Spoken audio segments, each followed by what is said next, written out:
He slapped the shy waitress so hard the room froze. Then she whispered a name that made the Mafia boss step back like he'd seen a ghost. His men bowed. The whole restaurant filmed. And every secret she'd buried for 6 years detonated in seconds. Now he's trapped between her bloodline and his pride. And the question burning under those chandeliers. What does a man do when the woman he struck outranks his entire empire? If you're hooked in and want to enjoy this story, go ahead and subscribe and drop a comment letting me know where you're watching from. It's always amazing to see where everyone's watching. Plus, tomorrow I've got another incredible story lined up, and you definitely don't want to miss it. Alright, back to the story. The chandeliers of La Castelia glimmered like constellations trapped in gold. Beneath them, wealthy patrons whispered over wine older than the building itself. Men in dark suits watched everything with silent efficiency. This was no ordinary restaurant. This was Luca Romano territory. And when a Romano walked in, everyone pretended not to be afraid. Everyone except one person. A shy waitress with quiet eyes and a name no one questioned. Elena Edward. She moved like someone trying not to exist. Head down, voice soft, gentle steps between tables that never drew attention, never caused disruption. She was a ghost in an apron, serving risotto to people who never looked her in the eye. If anyone had looked closely, they might have noticed the elegance in how she carried herself. The way her spine remained perfectly straight even when she bent to pour wine. The way her hands moved with a dancer's precision, never trembling, never hesitating. The way she navigated the crowded dining room without ever bumping into anyone, as if she'd been trained to command space rather than simply occupy it. But no one looked closely. Not until tonight. Luca Romano sat beneath the center chandelier like a king under a crown. Black suit tailored to perfection. Hair slicked back with not a strand out of place. Tattoos like shadows rising from beneath his collar. Intricate designs that suggested violence and artistry in equal measure. His presence bent the room around him. Servers became shadows. Conversations dimmed to murmurs. Even the clinking of silverware seemed quieter near his table. 6 men flanked him, all dressed in matching black suits with crisp white shirts. They weren't bodyguards. They were too refined for that. These were associates, the kind who could kill you with a smile and make it look like an accident. They sat with perfect posture, eyes constantly scanning, hands resting on the table in positions that suggested they could reach for weapons faster than most people could blink. Elena approached his table with the calmness of a candle in a storm. "Good evening, gentlemen. May I offer you something to drink while you review the menu?" Her voice was soft but clear. Professional, the kind of voice that suggested she'd done this 1,000 times and would do it 1,000 more without complaint. Luca glanced at her slow, assessing, mildly amused. His dark eyes tracked her face, then her hands, then back to her face, like he was reading her, cataloging her, deciding if she was worth remembering. "Barolo," he said. His voice was low, controlled, the kind of voice that didn't need to be loud to command attention. "The 97, 2 bottles." "Of course, sir." Elena turned with practiced grace and disappeared toward the wine cellar. The evening continued smoothly. Luca's table received their wine, their appetizers, their entree. The kitchen sent out their best work handmade pasta, perfectly seared veal, risotto that looked like edible gold. Luca ate slowly, occasionally nodding to his associates, occasionally glancing around the room with the casual interest of a man who owned everything he surveyed. Elena served them without incident, refilled glasses before they were empty, cleared plates without interrupting conversation. She was invisible again, exactly as she preferred. But then Luca reached inside his suit jacket. His hand came out empty. His expression darkened like a storm cloud crossing the sun. Elena was setting down freshwater glasses when he stood abruptly. His chair scraped against marble. The sound cut through the dining room like a gunshot. Every head turned. His voice wasn't loud, but it carried. Sharp, cold, dangerous. Elena's heart kicked against her ribs, but her face remained calm. She set down the water pitcher with steady hands and turned to face him. "Yes, sir. Is something wrong? My money clip is missing." The words dropped into the room like stones into still water. Ripples of shock spread outward. Nearby diners exchanged glances. A woman covered her mouth with her napkin. Servers near the kitchen doors froze mid-step. Luca took a step closer to Elena. then another until he was standing directly in front of her. So close she could smell his cologne, expensive, woody with notes of leather and smoke. "And you," he said quietly, each word precise as a blade, "were the only one close enough to take it." Gasps rippled through the room. A businessman 3 tables away actually pushed back his chair, ready to flee if necessary. Elena shook her head quickly, heart pounding now, but her voice remained steady. "Sir, I didn't. Don't lie to me." He stepped even closer, closer than any patron should ever stand to staff. His breath warmed her cheek. His eyes, those dark, predatory eyes, locked onto hers with an intensity that made her feel like prey pinned beneath a hawk's talons. His gloved hand closed around her jaw. Not gently, not violently. Somewhere in between, a grip that suggested he could break her if he chose, but was holding back. For now, in the chandelier light, his tattoos looked like inked shadows crawling up his neck. Beautiful and brutal.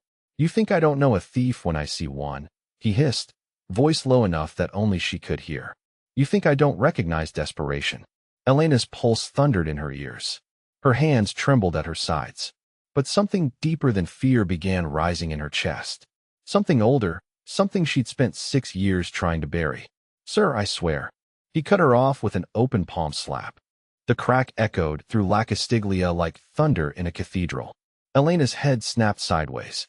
Pain exploded across her cheek, white-hot, stunning. For a moment, she couldn't hear anything except the ringing in her ears. Couldn't see anything except stars dancing across her vision. The room erupted in gasps. A woman at a nearby table covered her face with both hands. A businessman grabbed his wife's arm, pulling her back as if violence might spread like wildfire. Somewhere near the kitchen, a server dropped a tray. The crash of shattering plates punctuated the moment like an exclamation point. Elena's lips split. She tasted copper warm, metallic, undeniable. Blood trickled down her chin, a single crimson drop falling onto her pristine white shirt, but she didn't fall. Her legs trembled. Her vision blurred with tears she refused to let fall. Every instinct screamed at her to run, to collapse, to disappear into the floor and never emerge. Instead, she straightened slowly, deliberately, her spine lengthening vertebrae by vertebrae until she stood at her full height. Her chin lifted, her eyes, those soft brown eyes that had spent 6 years learning to look down, met Luca's directly, and something in them had changed. Not fear, not defeat, not the broken submission he was clearly expecting. Something deeper, older, colder. Luca felt the shift immediately, his hand, still raised from the slap, lowered slowly, his brow furrowed, confusion flashing across his face for just a fraction of a second before his mask of control slammed back into place. Around them, the restaurant had gone completely silent, forks suspended in midair, wine glasses frozen halfway to lips. Even the kitchen seemed to have stopped. No clattering pans, no shouted orders, just horrified, breathless silence. "Everyone's watching," Elena said quietly. Her voice didn't shake, didn't waver. "Is that what you wanted? An audience?" Luca's jaw tightened. "I want my property back. I don't have it." "You're lying." "I'm not." Her eyes never left his. Blood still dripped from her lip, staining her collar. But she didn't wipe it away, didn't acknowledge it, as if pain was beneath her notice, as if his violence had failed to touch whatever lived beneath her skin. One of Luca's associates shifted uncomfortably. Another exchanged a quick glance with his companion, confusion evident even through their practiced neutrality. "Search her," Luca commanded without breaking eye contact with Elena. A server near the bar gasped. The manager Antonio stepped forward, hands raised. "Romano, perhaps we should." "Now." Luca's voice was a whip crack. Antonio froze, mouth still open, and slowly backed away. 2 of Luca's men approached Elena. She didn't move, didn't flinch, just stood there with that strange, terrible calmness as they patted down her apron pockets, checked her waistband, even knelt to examine her shoes. "Nothing. She doesn't have it, boss," one of them reported, straightening. Luca's eyes narrowed. His hand shot out again, gripping Elena's jaw harder this time, fingers digging into her skin. She could feel his rings pressing against her cheekbone, could see the fury building behind his eyes like a storm gathering strength. "Then where is it?" Elena's hands remained at her sides. She didn't try to pull away from his grip, didn't struggle. That same eerie calm radiated from her like heat from a fire. "I don't know," she said, each word careful and deliberate. "But I know what you think you're doing. You think you're showing power. You think everyone in this room now knows you're dangerous." She paused. Blood from her lip had pooled in the corner of her mouth. "But all they see is a man who hits women over money." The words landed like physical blows. Several of Luca's associates tensed. One actually reached toward his jacket before stopping himself. Around the dining room, phones appeared discreetly hidden beneath napkins, angled under tables, recording, documenting, preparing to spread this moment across social media like wildfire. Luca saw them too. His grip on Elena's jaw tightened until she thought her bones might crack. "Careful," he whispered, voice dropping to something dark and intimate and deadly. "You don't know who you're talking to." Elena's eyes, those eyes that had changed so completely in the last 3 minutes, met his without blinking. "And you," she said softly, "don't know who you're talking to." Something in her tone made his hand falter. Just slightly, just enough. "What's your name?" he demanded suddenly. "Your real name." Elena hesitated. For the first time since the slap, fear flickered across her face. Real fear. The kind that came from standing at the edge of a cliff and knowing one more step would change everything forever. The room held its breath. Phones kept recording. Luca's fingers pressed harder against her jaw, tilting her face up toward the chandelier light. In that golden glow, with blood on her lips and fire in her eyes, she looked like something sacred and profane at once. "Answer me," he commanded. Elena closed her eyes, drew one long, slow breath. When she opened them again, 6 years of hiding shattered like glass. "My real name," she whispered. Luca leaned closer, waiting. Elena's voice was barely audible, but in that silence, everyone heard Elena. "Torino." The name hung in the air like smoke after a gunshot. "Torino." For 3 heartbeats, nothing happened. The room remained frozen, diners mid-breath, servers mid-step, phones still recording a moment they didn't yet understand. Then Luca's hand fell away from Elena's face. Not slowly, not gently, like he'd touched fire and only just realized he was burning. He took a step back, his face, that carefully controlled mask of power cracked, just for a second. Shock flashed across his features before he could stop it, followed by something that looked almost like fear. Around the table, his associates reacted instantly. The man closest to Luca, a tall older soldier with silver at his temples, lowered his head, actually bowed like a subject before royalty. The others followed suit, shoulders dropping, eyes averted, postures shifting from predatory to deferential in the space of a breath. They knew, even if the rest of the room didn't understand. They knew exactly what that name meant. Elena stood perfectly still, blood still trickling from her split lip, her hand trembling now that she'd finally spoken the words she'd sworn never to say again. She could feel the weight of her real name settling back onto her shoulders like a cloak she'd tried to discard. Heavy, inescapable, absolute. "Torino," Luca repeated slowly, testing the word.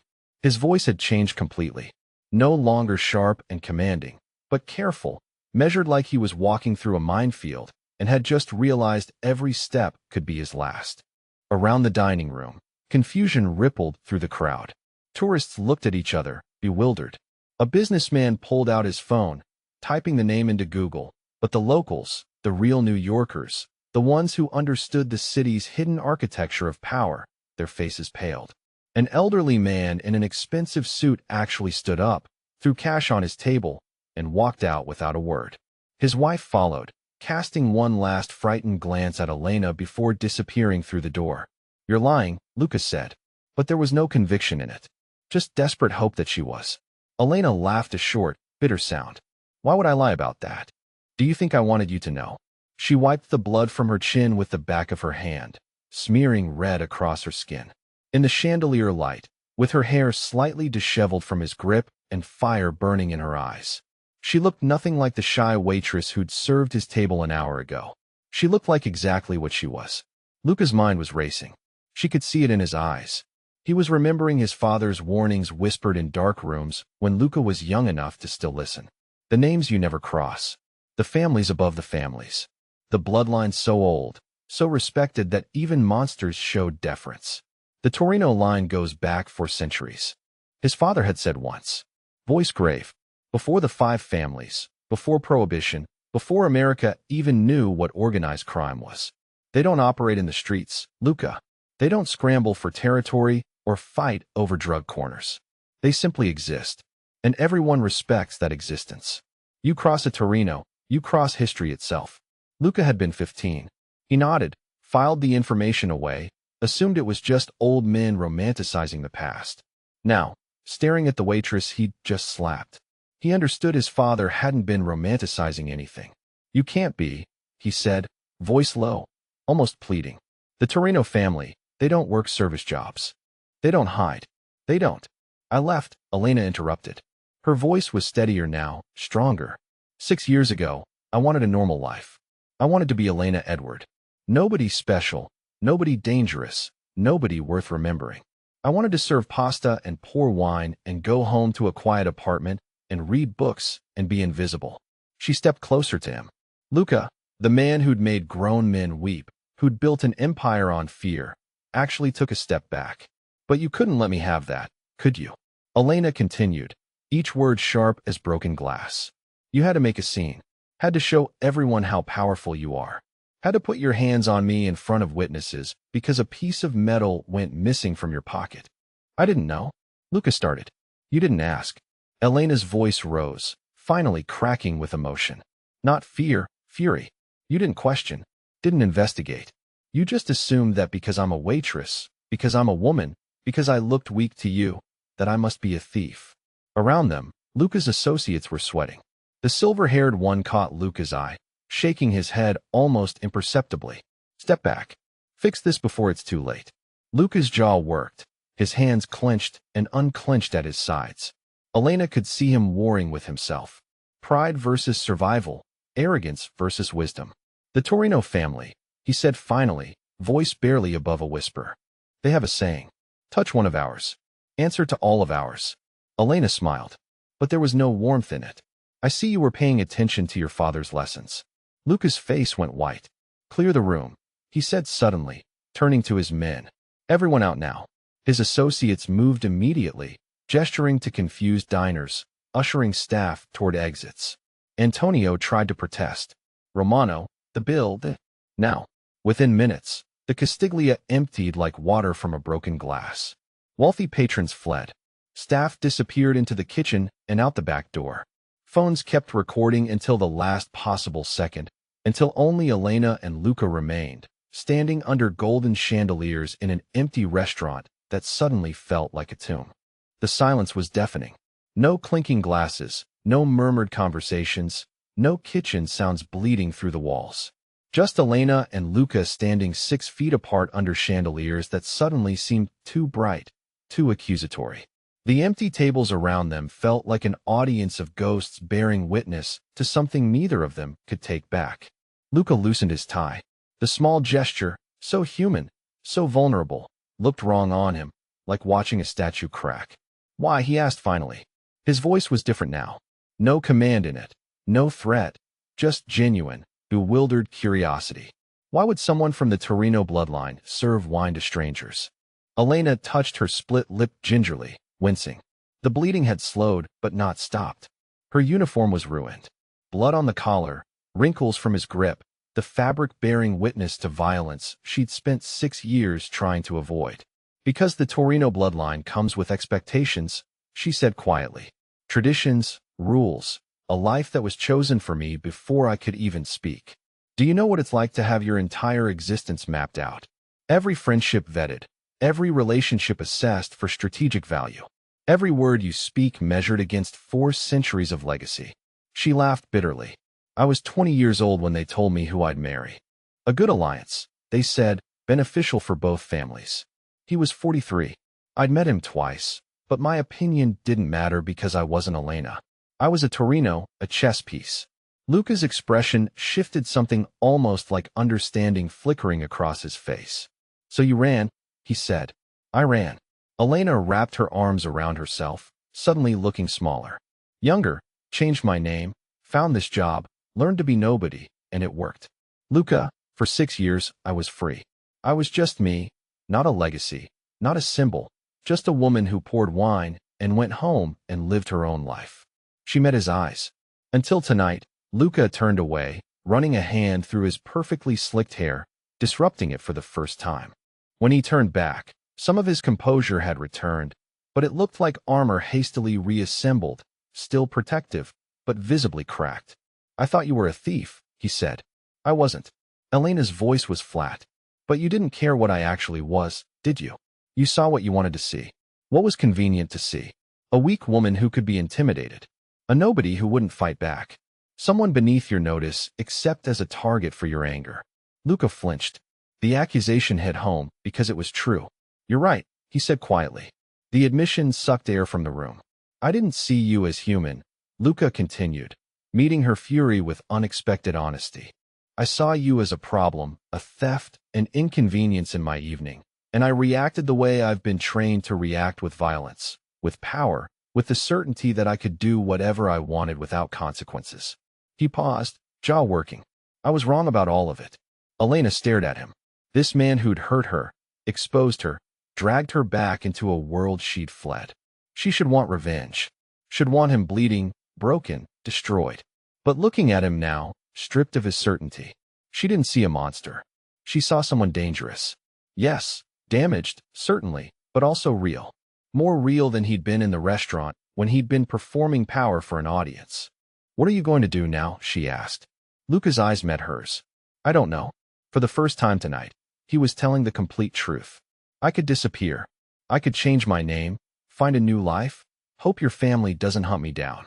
Or I could face whatever's coming. Meet with your grandfather, accept responsibility, and hope there's a chance for survival." Elena studied him. The powerful Luca Romano, reduced to hoping for mercy from a family he'd wronged. "There's a third option," she said slowly. Luca raised an eyebrow. "You could learn," Elena said. "You could understand what you did wrong and why it was wrong and become better than the man who slapped me tonight." "That's not how this works." Elena stepped closer. "Says who? Who decided that powerful men can't change?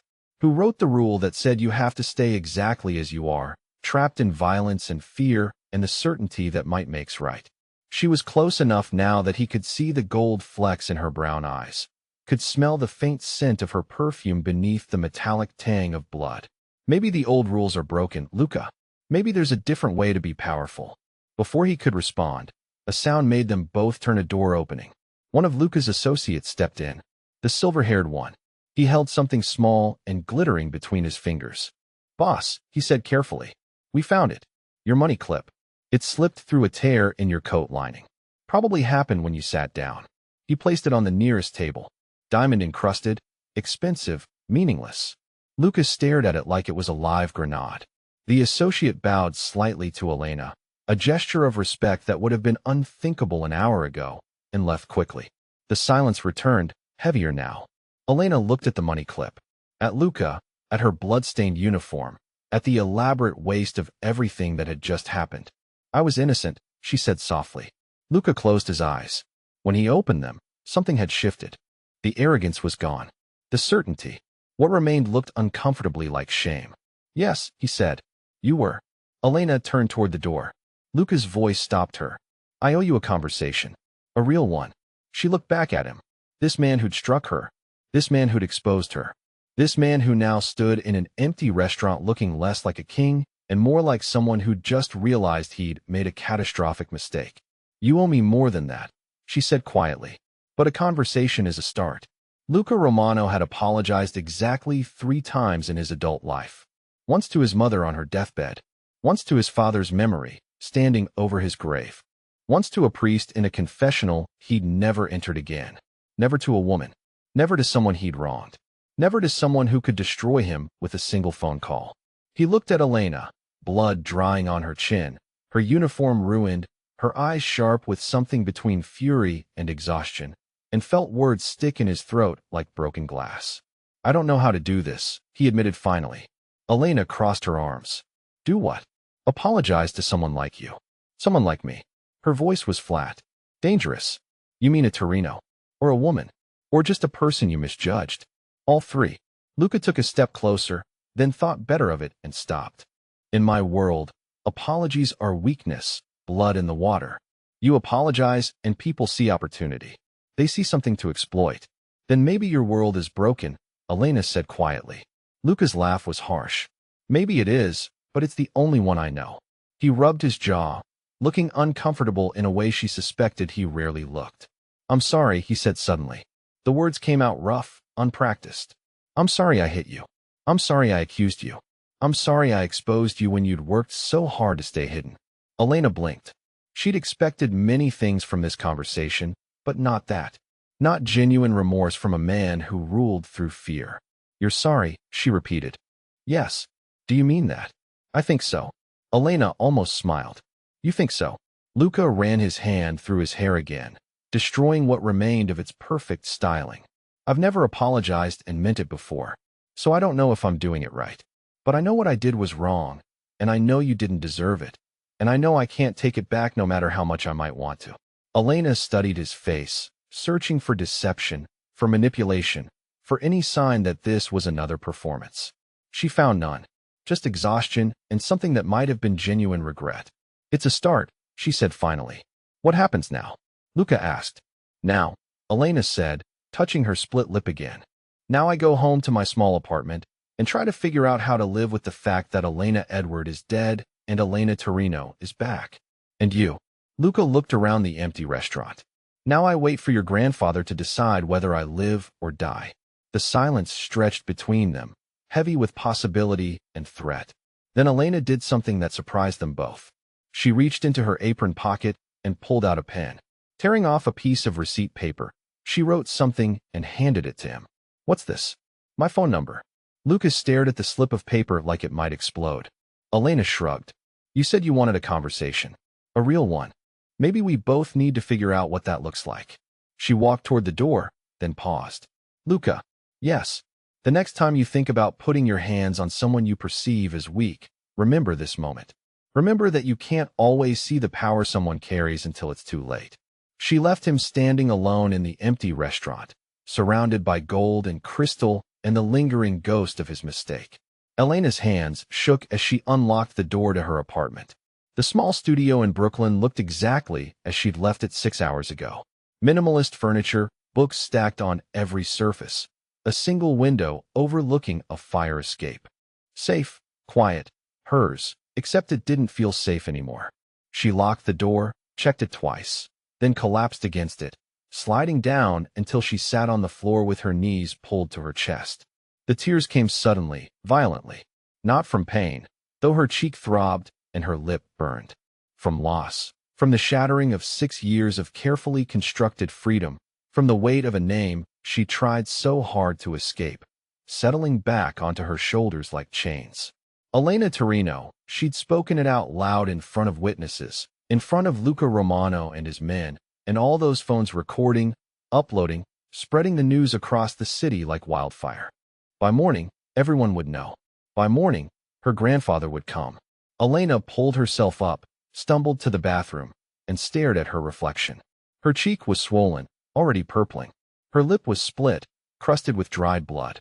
Her eyes looked haunted, or perhaps just exhausted from carrying secrets too heavy for one person. She cleaned the blood away gently, carefully, like she was washing away more than just evidence of violence, like she was trying to wash away the last 6 years and the person she'd tried to become. Elena Edward, she thought sadly. I'm sorry. You deserve more time. Her phone buzzed once, twice, 10 times in rapid succession. She ignored it. Knew without looking that the messages would be from old family contacts she'd blocked years ago. People who'd somehow gotten her new number. People who'd seen the videos already circulating. People who wanted to know if it was true. If the lost Torino daughter had finally been found. Elena turned off her phone and crawled into bed fully clothed, pulling the blanket over her head like a child hiding from monsters. But the monsters were real, and they wore expensive suits and carried 4 centuries of expectations. Across the city, in a penthouse overlooking Manhattan, Luca paced. His associates watched nervously as their boss stalked back and forth like a caged animal, jacket discarded, sleeves rolled up, tie hanging loose around his neck. Talk to me, Luca demanded. What are we dealing with? The silver-haired associate Matteo cleared his throat. The Torino family boss there. He searched for words. They're old money, old power. They don't operate like we do. No street soldiers, no visible operations, but their influence runs deep. Politicians, judges, law enforcement, all the way to the top. I know that, Lucas snapped. Tell me something I don't know. Another man spoke up, younger, tech-savvy. The videos are everywhere. Twitter, Instagram, TikTok. Millions of views already. The hashtag Torino slap is trending. People are calling for your head. Lucas stopped pacing. Let them call. Boss, with respect. Matteo stepped forward. This isn't like our usual problems. This isn't rival families or territory disputes. The Torinos don't fight the way we fight. They don't send soldiers. They don't make threats. They simply, he gestured helplessly. They remove problems quietly, permanently. Then why am I still breathing? Luca challenged. Because they haven't decided what to do yet, Matteo said grimly. But they will. Salvatore Torino doesn't let insults stand. Especially not to his granddaughter. Luca felt something cold settle in his chest. Fear, yes, but something else too. Something he couldn't quite name. Every time he closed his eyes, he saw Elena's face. The moment after he slapped her, the way she'd stood instead of fallen, the fire in her eyes when she'd spoken her true name. Give me everything on her. Luca ordered suddenly. Where she's been, what she's been doing, why she left her family. Boss, everything. His men exchanged worried glances, but nodded and dispersed. Matteo remained. Luca, can I speak freely? Luca waved a hand. You're playing with fire, the older man said quietly. The girl, the woman, she walked away from the Torino family for a reason. Whatever that reason is, it's powerful enough that she's been hiding for 6 years, and now you've dragged her back into the light. I didn't drag her anywhere, Luca protested. She chose to reveal herself because you forced her hand. Matteo's voice was gentle but firm. You put her in a position where hiding her identity meant accepting humiliation. She chose dignity over safety. But that choice will have consequences for her and for you. Luca turned to the window, staring out at the glittering city. Somewhere out there, Elena was probably crying or planning or calling her family to explain. Or maybe she was doing none of those things. Maybe she was being exactly what she'd been in that restaurant, stronger than anyone expected. What would you do? Luca asked quietly. If you were me, Matteo was silent for a long moment. I'd pray, he said finally, because when the Torinos come, and they will come, prayer might be the only thing that saves you. In a mansion in Westchester, an old man sat in a leather chair, surrounded by darkness, except for a single lamp. Salvatore Torino was 83 years old, white hair, weathered face, eyes that had seen empires rise and fall. He held a phone, watching a video for the third time. A restaurant, golden chandeliers. His granddaughter, his Elena, standing with blood on her face and fire in her eyes, speaking her true name. Coming home, he set down the phone and pressed a button on his desk. A man appeared in the doorway instantly. Young, efficient, dangerous. Find Luca Romano, Salvatore said, his voice barely above a whisper. But don't touch him. Not yet. And the girl, sir. Salvatore's expression softened, the only softness he'd shown in years. Bring my granddaughter home. Elena awoke to silence. Not the comfortable silence of her small Brooklyn apartment, but the heavy, expectant silence that comes before a storm. Sunlight filtered through her window, too bright, too cheerful for the weight pressing against her chest. She'd slept poorly, fitful dreams of chandeliers and blood, and her grandfather's disappointed face. Now lying in yesterday's stained uniform. Every part of her ached, her cheek throbbed, her lip had swollen during the night. But worse than the physical pain was the hollow feeling in her stomach, the knowledge that everything had changed. She forced herself up, showered carefully around her injuries, and changed into jeans and a sweater. Simple, civilian, not Elena Edward the waitress, not Elena Torino, the heir, just someone in between. Someone who didn't exist anymore. The knock came at 9:47 a.m. 3 sharp raps, polite but firm. The kind of knock that suggested the person on the other side would wait exactly 30 seconds before knocking again or breaking down the door. Elena's heart hammered. She knew that knock had grown up with that knock. Family. She opened the door to find 2 men in dark suits. One was older, maybe 60, with silver hair and the patient posture of someone who'd spent decades waiting outside important doors. The other was younger, broader, with the alert eyes of a bodyguard behind them, Barely visible at the top of the stairs, she glimpsed two more. "Miss Torino," the older man said. His voice was respectful but unyielding. "Your grandfather requests your presence." Requests. As if she had a choice. "I'm not ready," Elena said. "He's waiting in the car." Elena's breath caught. "He's here. He came personally." The man's expression softened slightly. "He's been waiting since 6 o'clock this morning. Didn't want to wake you." Elena closed her eyes. Of course, he came. Of course, he waited. Salvatore Torino didn't send messages or make phone calls for important matters. He appeared. And when he appeared, the world rearranged itself around him. "Give me 5 minutes." "Of course, miss." Elena closed the door with trembling hands. 5 minutes to prepare for a conversation she'd been avoiding for 6 years. 5 minutes to find words that could explain why she'd abandoned her family, her legacy, her name. 5 minutes to become a Torino again. She pulled on a jacket, grabbed her keys, then stopped, looked around her apartment. This small, precious space that had been her sanctuary, the books she'd collected, the thrift store furniture she'd assembled herself, the life she'd built from nothing. "Goodbye," she thought. "Thank you for keeping me safe." Then she walked out the door.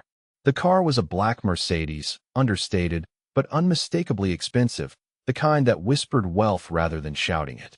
The rear window was tinted, but Elena could see her grandfather's silhouette inside. The older man opened the door for her. Elena slid in. Salvatore Torino sat with perfect posture, hands folded over his silver-topped cane. He looked exactly as she remembered, white hair immaculately combed, three-piece suit perfectly tailored, face lined with age, but sharp with intelligence. He could have been a banker, a professor, a diplomat. He was none of those things. "Elena," he said softly. His voice was like aged whiskey. Smooth, warm, dangerous if you drank too much. "Nonno." The word grandfather in Italian came out before she could stop it. 6 years away. And her first word to him was the same one she'd used as a child. His eyes moved to her face, to the bruise, the swollen lip. Something flickered in his expression. Not anger exactly, but something colder, more final. "Who did this?" he asked, though they both knew he already knew. "It doesn't matter." "It matters to me." "I don't want revenge," Elena said quickly. "I don't want." "What do you want?" Salvatore interrupted gently. "You've been hiding for 6 years, living under a false name, working in restaurants when you should have been." He stopped himself. "What do you want, Elena?" "I wanted peace," she said, voice cracking slightly. "I wanted to be normal. To choose my own life, my own husband, my own future. I wanted to be invisible." The old man's eyes grew sad. "And how did that work out for you, cara mia?" Elena laughed bitterly. 6 years of freedom ended in 30 seconds because a man couldn't control his temper. Salvatore leaned forward slightly. "Tell me about this man." "About Luca Romano." Elena met his eyes. "He's dangerous, powerful, arrogant. He rules through fear and violence, but—" She hesitated. "But what?" "But he's not a monster." "Not entirely." When he realized what he'd done, when he understood who I was, he showed remorse. Real remorse, I think. That's not enough to save him. It might be enough to give him a chance. Elena's voice was stronger now. No, I know what the old rules say. An insult to a Torino woman demands blood. But I don't want blood. I want understanding. I want him to learn from what happened, to become better than he was." Salvatore studied his granddaughter's face, seeing something in her expression that reminded him of her grandmother. The same steel wrapped in silk. The same ability to find strength in unexpected places. "You've grown wise, Elena. Wiser than I was at your age. What would you have me do?" "Give me 2 months," she said. 2 months to see if he can learn. If he can change. If he can understand what real power looks like. And if he can't, then we'll do things the old way. The car pulled through wrought iron gates into an estate that spoke of generations of wealth and influence. Manicured lawns stretched toward a mansion that looked like it belonged in a European fairy tale. All towers and balconies and windows that glittered like diamonds. This had been Elena's childhood home. This had been her prison. "Home," Salvatore said softly, watching her face. Elena stared at the approaching mansion. "Home," she agreed, though the word felt strange on her tongue. Inside, the house was exactly as she remembered. Marble floors that clicked under footsteps. Oil paintings of dead ancestors watching from gilded frames. Fresh flowers in crystal vases. Arrangements that cost more than most people made in a month. Sophia appeared in the entrance hall. Older now, silver threading through her dark hair, but still elegant, still carrying herself like the refined lady she'd always been. Elena, she breathed, and then Elena was being pulled into a hug that smelled like expensive perfume and the faintest hint of tears. I missed you, Sophia whispered. Every day, Kara, every day I wondered where you were, if you were safe, if you were happy. Elena pulled back, looking into eyes so much like her own. I was safe. I was even happy, sometimes. But now everything has changed. Sophia cupped Elena's face gently, careful not to press against the bruise. Show me what he did to you. Elena allowed herself to be examined, to be fussed over, to remember what it felt like to be part of a family that loved her. But underneath the warmth, she felt the weight of expectation settling back onto her shoulders. The house prepared itself around her. Servants appeared and disappeared like ghosts. Rooms were aired, clothes were laid out. The machinery of the Torino household cranked back to life around the return of their lost daughter. By late afternoon, Elena found herself in her old room, unchanged since the day she'd left. White furniture, gauzy curtains, books on every surface. A princess room for a girl who'd never wanted to be a princess. She sat at her old vanity, staring at her reflection while Sophia worked on her hair. You look tired, Kara, Sophia said gently, running a brush through Elena's dark waves. I am tired, Elena admitted. Tired of hiding, tired of running, tired of pretending to be someone I'm not, but also terrified of being who I am. Do you know what Luca Romano said to me when he found out my name? Elena met Sophia's eyes in the mirror. He said he thought I was a thief. He thought I was desperate. He looked at me and saw someone he could intimidate, someone beneath his notice except as a target for his anger. Sophia's hand stilled. And that hurt, more than the slap. Elena touched her swollen lip. Because for 6 years, I've been trying to convince myself that being Elena Edward was enough. That being nobody was a kind of freedom. But when he looked at me like I was nothing, she trailed off. You remembered that you're not nothing. Sophia said quietly. You're a Torino. You're my granddaughter. You carry 4 centuries of history in your blood. Elena laughed softly. And look where that got me. A split lip and a grandfather who wants to start a war.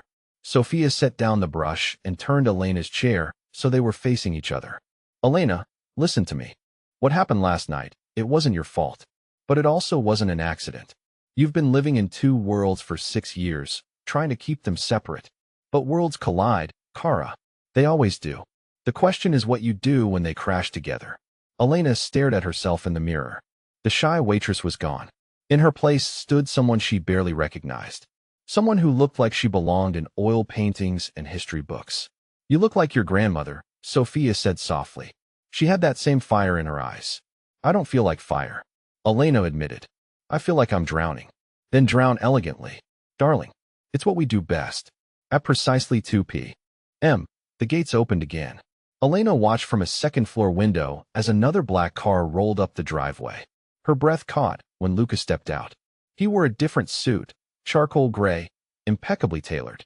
His hair was perfect again, slicked back with that same precision.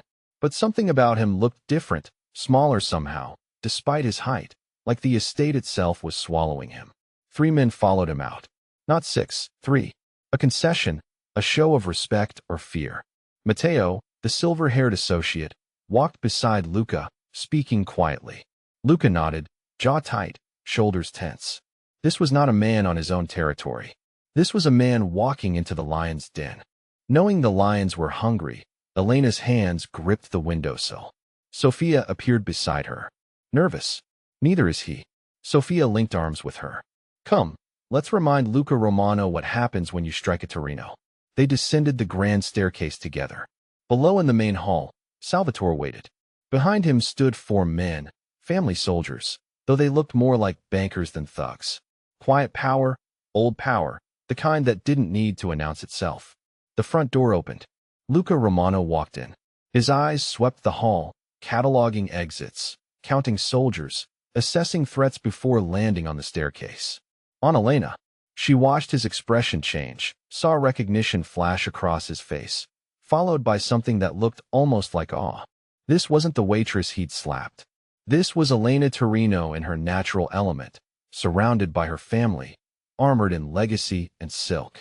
For a long moment, no one spoke. Then Salvatore stepped forward, his cane tapping against marble. "Romano," he said, voice carrying through the cavernous space. "Welcome to my home. I believe you've met my granddaughter." Luca's eyes never left Elena's.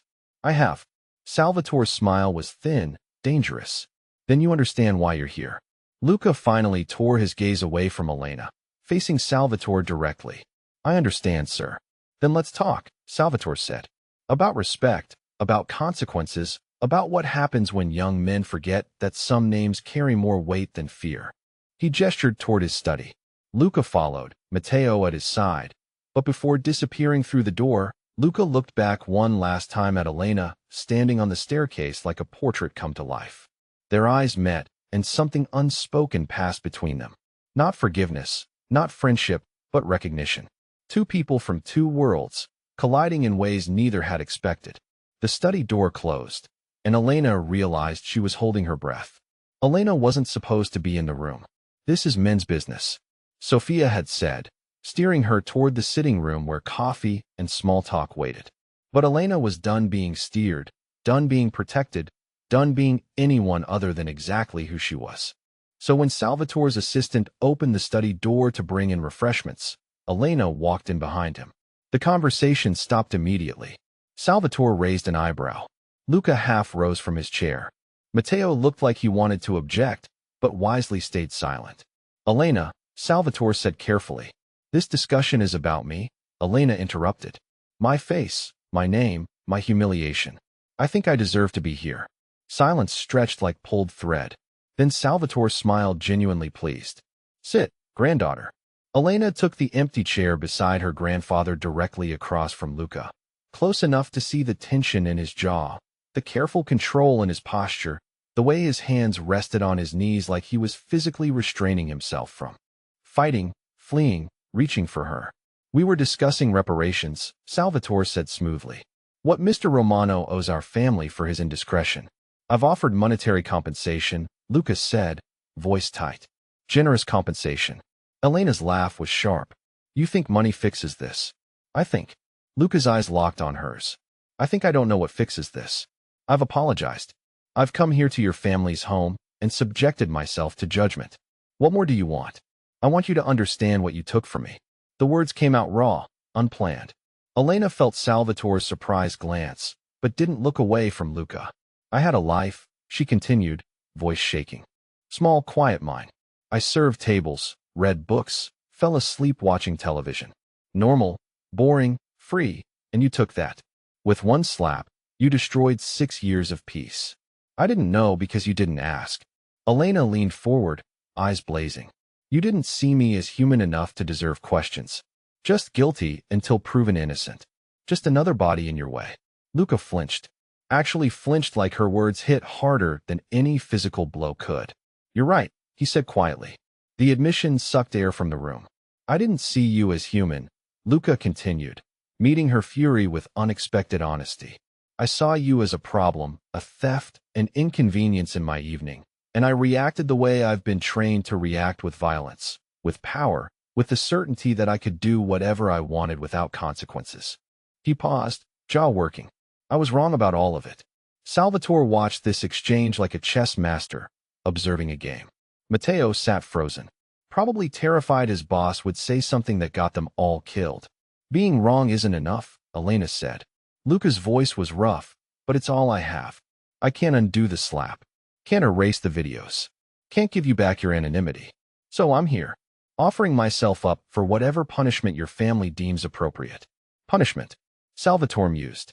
Interesting word. He turned to Elena. "What do you think, granddaughter? What punishment fits this crime?" Elena stared at Luca. This man who'd hurt her, exposed her, dragged her back into a world she'd fled. She should want revenge. Should want him bleeding, broken, destroyed. But looking at him now, stripped of his arrogance and his certainty, sitting in her grandfather's study like a condemned man awaiting sentence, she didn't see a monster. She saw someone dangerous. Yes, damaged, certainly, but also real. More real than he'd been in the restaurant when he'd been performing power for an audience. "I don't want punishment," Elena said slowly. "I want understanding." Luca frowned. "I don't. You operate in a world of fear and violence, where power comes from how much damage you can inflict. But that's not real power, Luca. It's just fear with better marketing. She stood, walking to the window overlooking the gardens. My family's power is old. We don't threaten. Don't need to. People respect us because they understand that some things are bigger than fear. Legacy, honor, history. She turned back to face him. You need to learn that. Not because my grandfather will kill you if you don't, though he might, but because you'll never truly be powerful until you understand the difference. Luca stood too slowly, like he was afraid sudden movement might break something fragile. Teach me. The words hung between them, loaded with meaning Elena wasn't sure either of them fully understood. She breathed. I don't understand your kind of power. I only know violence and fear. He took a step closer. Not threatening, almost vulnerable. So teach me. Show me what real power looks like. Salvatore's eyes gleamed with something that might have been approval or amusement, or both. An interesting proposition, he said. My granddaughter as your what? Teacher, guide. Whatever she's willing to be, Lucas said, still looking at Elena. Elena's heart hammered. This was insane, dangerous, everything she'd spent 6 years avoiding, but also 2 months, she heard herself say. You want to understand. Then you spend 2 months learning our way, our rules, our definition of power, and you'll teach me. Luca asked. I'll show you why you should have known better than to hit me in the first place. A smile ghosted across Luca's lips, not arrogant, but genuinely intrigued. Deal. With conditions, Salvatore interjected smoothly. You don't touch her, don't threaten her, don't treat her with anything less than the respect you'd show me. Agreed, Luca said immediately. And if you fail, if you prove incapable of learning, your business in our territories ends permanently. That made Luca pause. Elena could see him calculating, weighing the cost. His operations in Torino-influenced areas represented millions. Losing them would cripple his empire. Agreed, he said finally. Salvatore stood, extending his hand. Luca shook it, a pact sealed in the old way with witnesses and weight. Then Salvatore turned to Elena.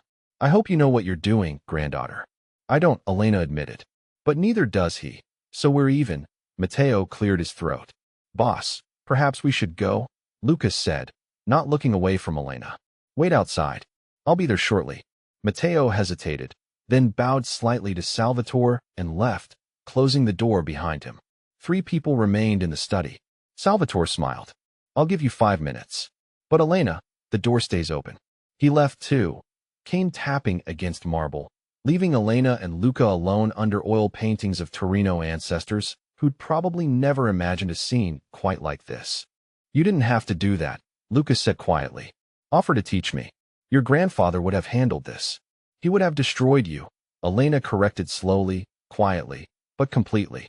This way, maybe something useful comes from what happened. Or maybe you just want to torture me personally, Lucas suggested. His tone was light, but his eyes were serious. Elena laughed, surprising herself. Maybe. Lucas stepped closer, not invading her space, but closing the distance enough that she could see the golden flecks in his dark eyes. Could smell that same cologne from the restaurant. Leather and smoke and expensive choices. I meant what I said. He told her the apology. All of it. Do you? He searched her face.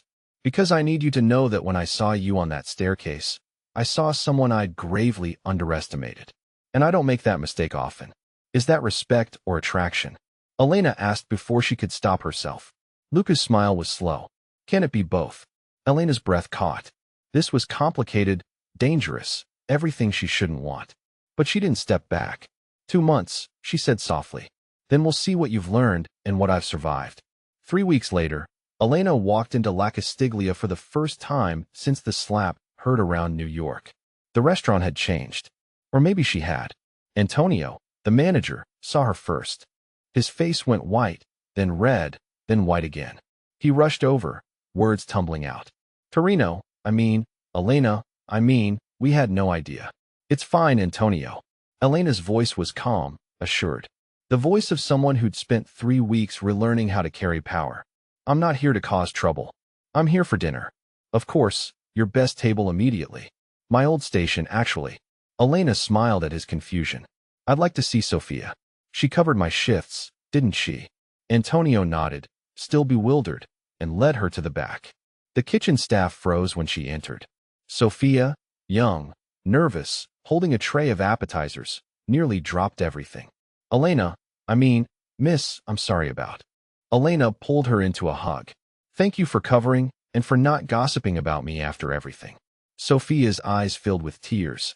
Everyone's been talking, the videos, the family. I didn't know what to say. Nothing, Elena advised gently. Let them talk. Truth will survive gossip. She turned to find the entire kitchen watching. Chefs, servers, dishwashers, all frozen in various states of shock. I know I lied about who I was, Elena said, addressing them all. And I'm sorry for that. But everything else, the work I did, the friendships we built, that was real. I hope you can remember that. Slowly, one of the older chefs nodded. Then another server.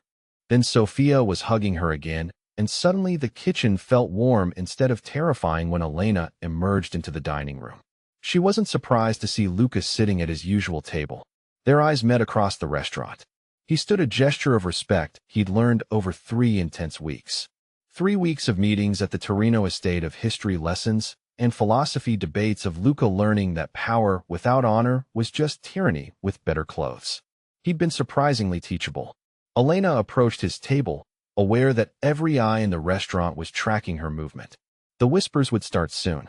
The speculation, the newest chapter in a story that had captivated the city. Let them whisper, Mr. Romano, she said formally. Miss Torino. His eyes searched hers. You came back. I told you I would. She gestured to the chair across from him. May I, please? She sat across from the man who'd slapped her. Under the same chandeliers that had witnessed her humiliation and awakening in the restaurant where Elena Edward had died and Elena Torino had been reborn. You've learned a lot, she said quietly. You're a demanding teacher. Luca's smile was different now, less arrogant, more genuine. But I'm grateful for it. Are you grateful that I'm making you question everything you thought you knew about power? Yes, no hesitation. Because you were right. Fear isn't power. It's just fear. And it's exhausting maintaining it. 3 weeks hadn't transformed him completely. He was still Luca Romano, still dangerous, still someone who'd built an empire on violence. But something had shifted. Some understanding had taken root. My grandfather's impressed, she admitted. He didn't think you'd last 2 weeks. I'm full of surprises. Luca leaned back, the chandelier light catching his features. What about you? Are you impressed? Elena considered. I'm optimistic, which is more than I expected to feel. A server approached, not Sophia, someone new who didn't know the history. Good evening. May I start you with drinks? Your recommendation, Luca said. The server rattled off options. Luca ordered something expensive. When the server left, he turned back to Elena. I've been thinking about what you said, about the difference between respect and fear, and I want to try something, a test maybe, of what I've learned. He paused, choosing words carefully. I want to publicly acknowledge what happened, not hide from it, not spin it, just own it. Elena's eyebrows rose. That's dangerous. People will see it as weakness, or they'll see it as growth. Luca's eyes were steady. You taught me that real power doesn't fear honesty. So, I want to be honest about what I did, about what I learned, about how you changed my understanding of everything. Luca, I'm not asking permission. He interrupted gently. I'm telling you what I'm going to do because you deserve to know, and because he hesitated. Because I think you might be proud of it. Elena's chest tightened. This man, this dangerous, complicated man who'd hurt her and then opened himself to being hurt in return was still surprising her. Tomorrow, she asked. Press conference. I'll answer questions about that night, about the Torino family, about what power really means. They'll crucify you. Lucas smiled. Or maybe they'll see that even monsters can learn. If they have the right teacher, the wine arrived. Luca poured for both of them another lesson learned, treating her as an equal rather than being served first. They raised glasses. To lessons, Lucas said. To survival, Elena countered. To whatever comes next, they drank. The wine was excellent, rich, complex, with notes of cherry and something darker.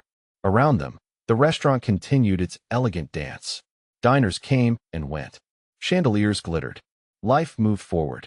But at their table, under golden light, something had shifted permanently. Not forgiveness that would take longer, if it came at all. Not romance, though the tension between them was undeniable. Something more complicated, more real. Respect, understanding, The recognition that power came in many forms, and the strongest form was the kind that could admit mistakes and grow from them. Luca's phone buzzed. He glanced at it, then at Elena. I should go. Early morning tomorrow. Good luck with the press conference. He stood, then hesitated. Elena, thank you for not destroying me when you could have. For teaching me when you had every right to walk away. You're welcome. Don't make me regret it. I won't.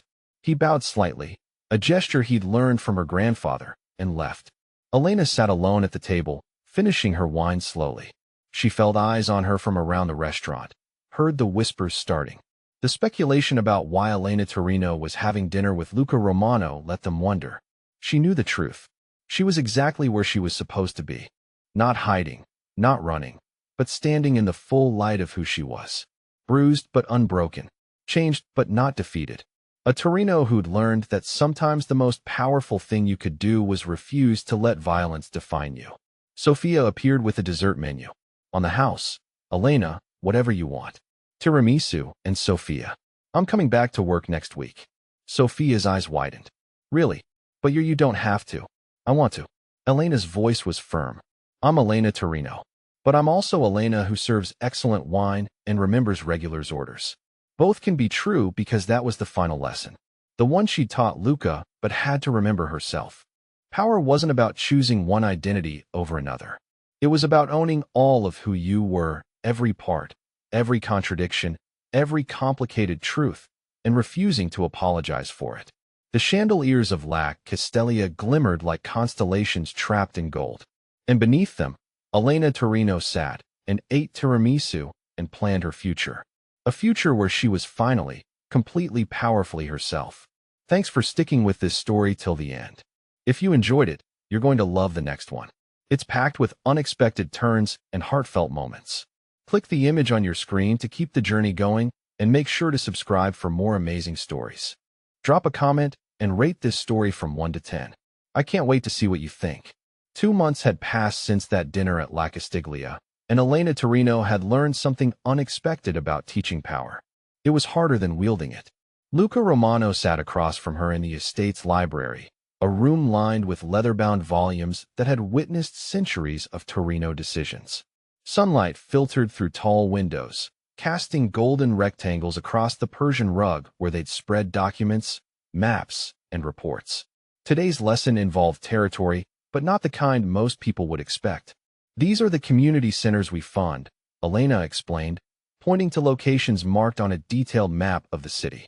Food banks, after-school programs, job training centers. Real power, Luca, isn't about taking from people. It's about making their lives better so they choose to respect you. Luca studied the map with the intensity he once reserved for planning territorial wars. The silver at his temples had become more pronounced over the past weeks, and Elena suspected the stress of learning an entirely new way of thinking was taking its toll. How do you measure success? He asked. If you're not collecting tribute, not demanding protection money, how do you know your power is working? Elena smiled, remembering asking her grandfather the same question years ago.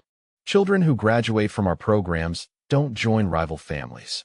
Business owners who benefit from our community investments don't betray our interests. Politicians who see the positive impact we have in their districts support legislation that benefits us. It's a longer game, but the loyalty it builds lasts generations. The sound of footsteps in the hallway interrupted them. Sophia appeared in the doorway, her expression carefully neutral. Elena, your grandfather would like to see you both. There's been a development. Elena and Luca exchanged glances. Developments in their world rarely meant good news. They made their way to Salvatore's study, where they found the old man seated behind his desk with several documents spread before him. His expression was unreadable, but Elena had learned to recognize the subtle tension around his eyes that meant trouble. Sit, he said without preamble.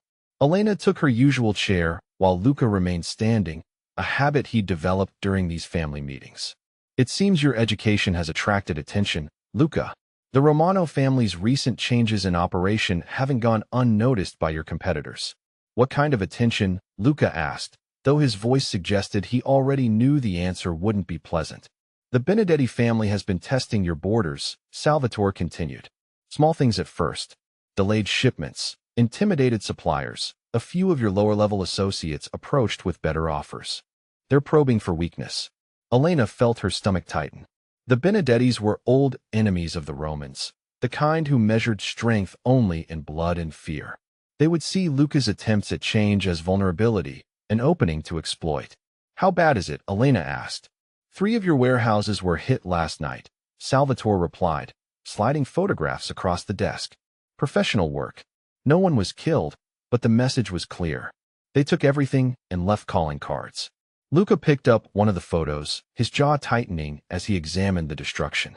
His knuckles went white where they gripped the paper's edge.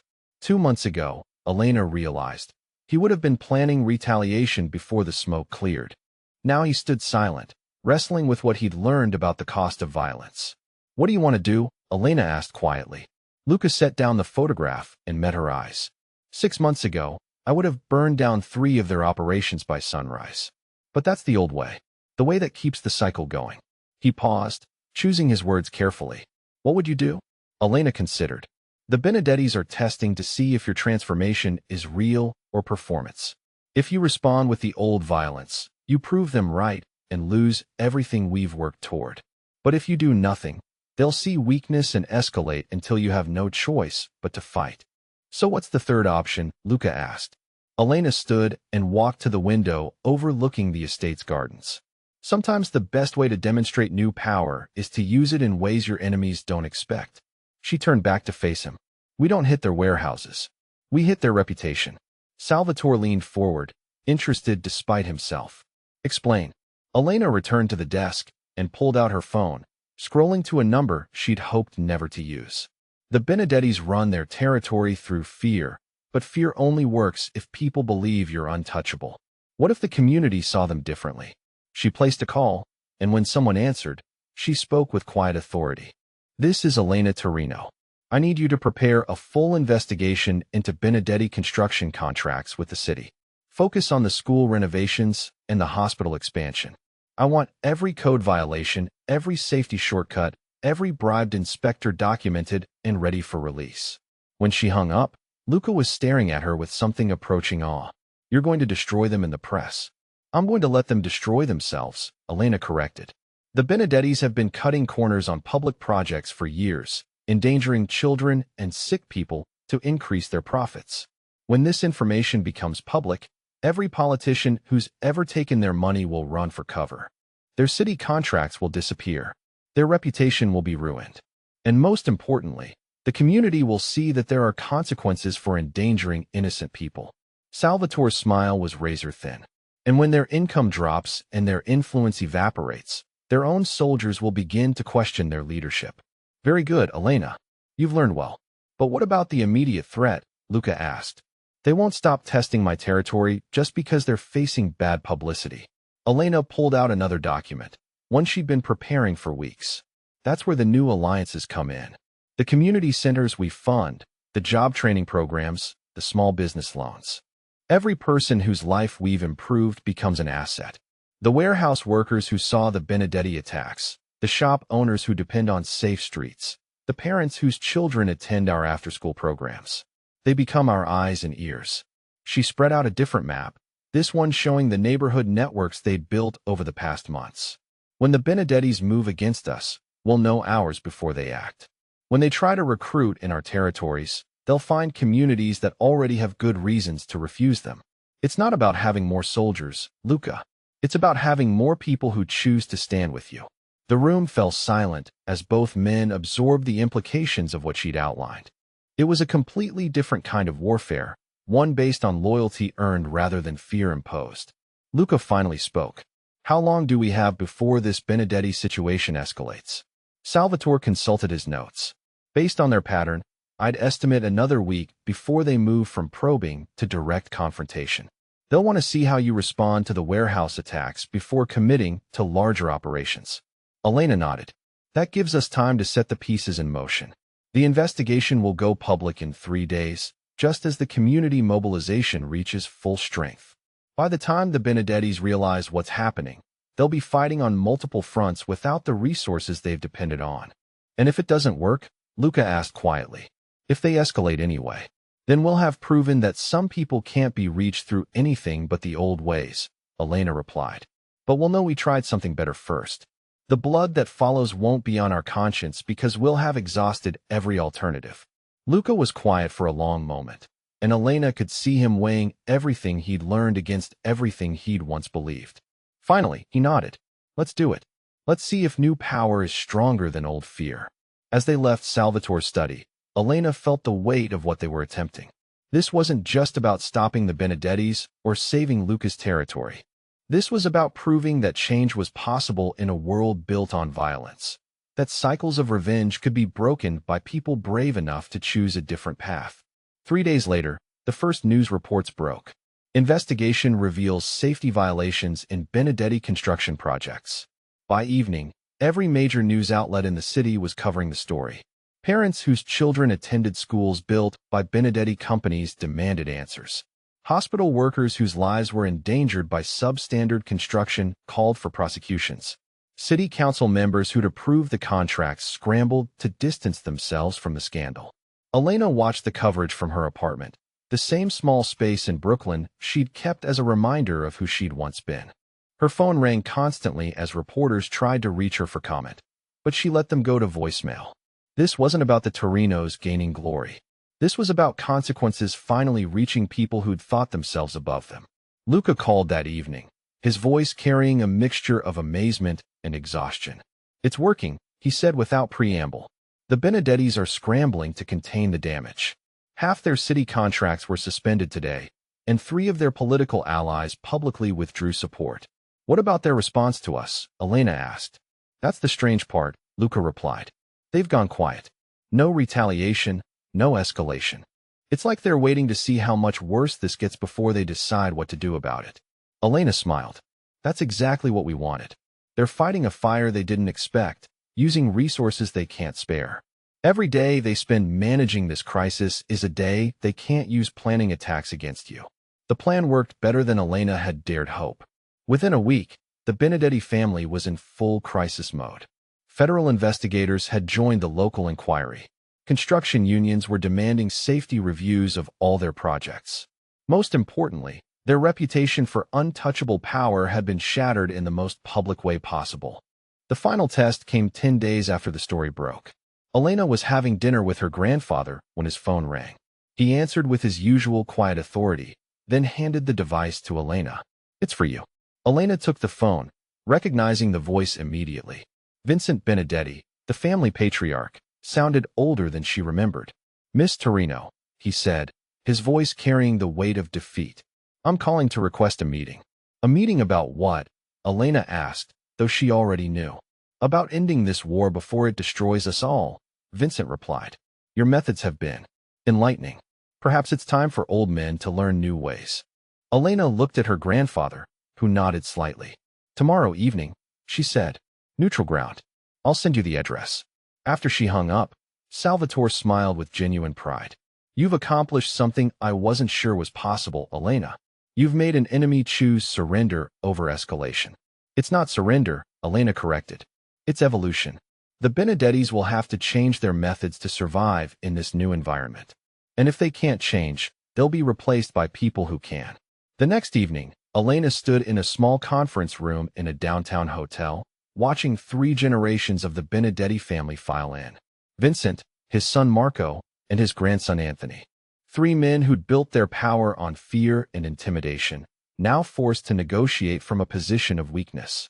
Lucas stood beside her, and Elena could feel his tension. This was still his enemy, the family that had tried to destroy his territory and his transformation. But he'd learned enough control to let her lead the conversation. Vincent Benedetti looked older than his 72 years, the stress of the past week evident in every line of his face. Miss Torino, he began, then stopped and corrected himself.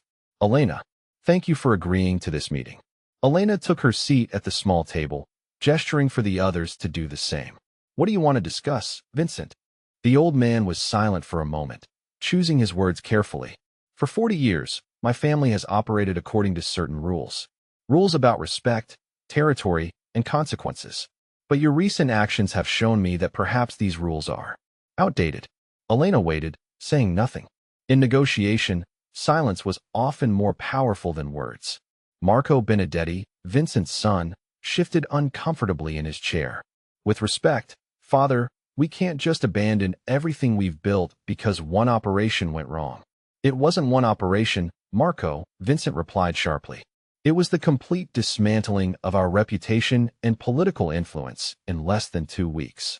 Using methods we never saw coming because we never imagined anyone would think to use them. Elena finally spoke. The old rules worked when everyone followed them. But the world has changed. Community influence matters more than territory control. Public reputation affects private power. And most importantly, people today won't tolerate organizations that endanger their families for profit. Anthony Benedetti, the youngest at the table, leaned forward. So what are you proposing? That we transform our entire operation to match your methods. Elena shook her head. I'm proposing that you find your own path to legitimacy. The specifics don't matter as much as the commitment to stop harming innocent people and start contributing positively to the communities where you operate. Vincent nodded slowly. And in return, the investigation ends with the findings already published. No federal charges for past violations, provided all current projects are brought up to code within 60 days. Your territorial disputes with the Romano family are resolved through economic competition rather than violence. And most importantly, a public commitment to community investment that demonstrates your family's evolution. The room fell silent as the Benedettis absorbed the terms. Elena could see them struggling with the magnitude of the change she was describing. For men who'd built their identity around fear and dominance, the shift to community partnership would be revolutionary. Finally, Vincent spoke. You're asking us to become something we've never been. Elena smiled. I'm asking you to become something better than you've been. The choice is yours. Evolution or extinction. The negotiations took 3 hours, but by the end, they had an agreement. The Benedettis would restructure their operations around legitimate community development. The Romano family would withdraw from certain disputed territories in exchange for guaranteed peace. Most importantly, both families would commit to resolving future conflicts through mediation rather than violence. As the Benedettis left, Vincent paused at the door. Elena, he said quietly, your grandfather taught you well, but what you've accomplished tonight, that's beyond anything the old generation could have imagined. After they were gone, Elena and Luca stood alone in the conference room. The city lights twinkled beyond the windows, and Elena realized that something fundamental had shifted, not just in their immediate situation, but in the broader understanding of what power could accomplish. Luca broke the silence first. 2 months ago, if someone had told me I'd be negotiating peace treaties instead of planning wars, I would have had them killed. Elena laughed softly. 2 months ago, if someone had told me I'd be teaching a Romano to value community over conquest, I would have thought they were insane. They walked to the window together, looking out at the city that had been transformed by their experiment in new power. The lights below represented millions of people living their lives, most of them unaware that the invisible war between criminal families had been resolved not through bloodshed, but through the radical concept that everyone's life could be improved through cooperation rather than domination. So what happens now? Luca asked. Now we keep building, Elena replied. The Benedetti Agreement is just the beginning. There are other families, other conflicts, other opportunities to prove that change is possible. We keep showing people that there's a different way to be powerful. And us? Luca asked, his voice carrying a question he'd been afraid to voice for weeks. What happens to us? Elena turned from the window to face him. The man who'd slapped her 2 months ago had been transformed by their work together. The arrogance was gone, replaced by genuine humility. The need to dominate through fear had evolved into a desire to lead through service. Most surprisingly, the dangerous edge that had once made him threatening had been refined into a focused intensity that was somehow both safer and more attractive. That depends, she said softly. Do you think you can love a woman who'll never let you win an argument through intimidation? Luca's smile was the same one that had charmed and terrified people for years, but now it carried warmth instead of menace. I think I'd rather love a woman who's smart enough to win arguments through superior logic. Elena stepped closer, close enough to smell that same cologne of leather and smoke, but now it reminded her of transformation rather than violence. We'll have to take it slowly. My family will need time to adjust to the idea of a Romano in my life. Your family will need time to adjust to the idea of a boss who's in love with his teacher. Luca reached out tentatively, and when Elena didn't pull away, he cupped her face gently. The same hand that had once struck her now touched her with reverence. I never apologized properly, he said quietly. Not just for hitting you, but for seeing you as less than you were. For not recognizing that you were already more powerful than I could ever hope to be. Elena covered his hand with hers. You apologized through change, Luca. That means more than words ever could. When he kissed her, it was nothing like the violent man who'd destroyed her anonymity in a restaurant. This was the kiss of someone who'd learned that true strength came from gentleness, that real power meant lifting others up rather than tearing them down. They broke apart as Elena's phone rang. She glanced at the screen and smiled. My grandfather, she said, accepting the call. No. Elena, Salvatore's voice carried satisfaction and amusement in equal measure. I trust your negotiations concluded successfully. Better than successfully, she replied. They concluded with hope. Excellent. Then perhaps you and Luca would join me for dinner tomorrow evening. It seems we have much to celebrate, and even more to plan. After hanging up, Elena looked at Luca with raised eyebrows. Ready to have dinner with my grandfather as my boyfriend rather than my student. Luca's laugh was nervous but genuine. I've faced down federal prosecutors and rival family soldiers. How much more terrifying could one old Italian man be? Elena grinned. You're about to find out. 6 months later, Elena Torino stood in the same restaurant where her old life had died and her real life had begun. But tonight, La Castiglia hosted something unprecedented, a wedding reception that brought together families who had been enemies for generations. Her dress was ivory silk, elegant but not ostentatious, the kind of gown that spoke of understated power rather than flashy wealth. Luca stood beside her in a perfectly tailored tuxedo, greeting guests who represented the new world they'd built together. Politicians who'd learned to respect community investment over intimidation. Business leaders who discovered that ethical partnerships created more sustainable profits than extortion. Even former enemies like the Benedetti family, who had successfully transformed their operations and now contributed positively to the communities they'd once exploited. Salvatore approached them, leaning heavily on his silver-topped cane, but smiling with genuine joy. My dear granddaughter, he said, taking Elena's hand. You've accomplished something I thought impossible when you were growing up. You've made me proud not just of your power, but of your wisdom in using it. Elena kissed his cheek. Thank you for giving me the chance to find my own way, Nonno. Even when it wasn't the way you would have chosen. The old man turned to Luca, extending his hand. And you, grandson, welcome to the family. Try not to forget the lessons my Elena taught you. Luca shook his hand solemnly. Never, sir. Those lessons saved my life in more ways than one. As the evening progressed, Elena found herself thinking about the journey that had brought them to this moment. 2 months of learning had become 6 months of building. Community programs had expanded. Former rival families had become collaborative partners. The cycle of violence that had defined their world for generations had been broken by the radical idea that power could be used to create rather than destroy. The old Elena Edward, the shy waitress who'd wanted nothing more than invisibility, would never have imagined this life. But Elena Torino, the woman who'd learned to embrace both her heritage and her choices, couldn't imagine wanting anything else. Late that night, after the last guest had departed and the restaurant had been returned to its usual elegant quiet, Elena and Luca stood alone beneath the chandeliers where their story had begun. The same golden light that had witnessed violence and revelation now illuminated the beginning of something entirely new. Two people from two worlds, Elena said, echoing the thought that had occurred to her months ago, who discovered that worlds can be rebuilt rather than simply collided. Luca pulled her close, and in his eyes she saw not the dangerous man who'd once terrified her, but the partner who'd learned to match her strength with his own.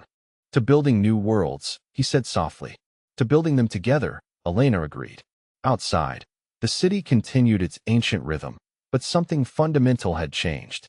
In boardrooms and community centers, in political offices and family kitchens, people were discovering that power didn't have to mean domination, that strength could be measured by what you built rather than what you destroyed. Elena Torino had reclaimed her name and her heritage, But more importantly, she had redefined what both could mean. The shy waitress was gone forever, but in her place stood a woman who had learned that sometimes the most powerful thing you could do was teach others to be powerful too. The chandeliers of Lac Castelia glimmered like constellations trapped in gold, and beneath them, Elena and Luca began the next chapter of a story that would be told for generations. Not as a tale of violence and revenge, but as proof that even the darkest cycles could be broken by people brave enough to choose love over fear, wisdom over force, and hope over hatred. Their future stretched ahead, full of challenges and possibilities, but they would face it together. A Torino and a Romano, united not by strategic alliance, but by genuine partnership. Two people who had learned that the strongest foundation for any empire was not fear, but trust, not domination, but service, not power over others, but power shared between equals. In the end, Elena had taught Luca more than new ways to wield influence. She had taught him how to be worthy of the power he held. And in teaching him, she had discovered that the greatest strength came not from ruling alone, but from building something lasting with someone who truly understood both the weight and the privilege of power properly used. The restaurant fell silent around them, but it was the silence of peace rather than fear, of completion rather than ending, of two people who had found in each other not just love, but the partner they needed to change their world. Thanks for staying with Elena and Luca's incredible journey. If this story touched your heart, please subscribe for more tales of transformation and hope. Share this story with someone who believes that people can change, and drop a comment letting us know what moment resonated most with you. Until next time, remember that the most powerful person in any room is the one who lifts others up.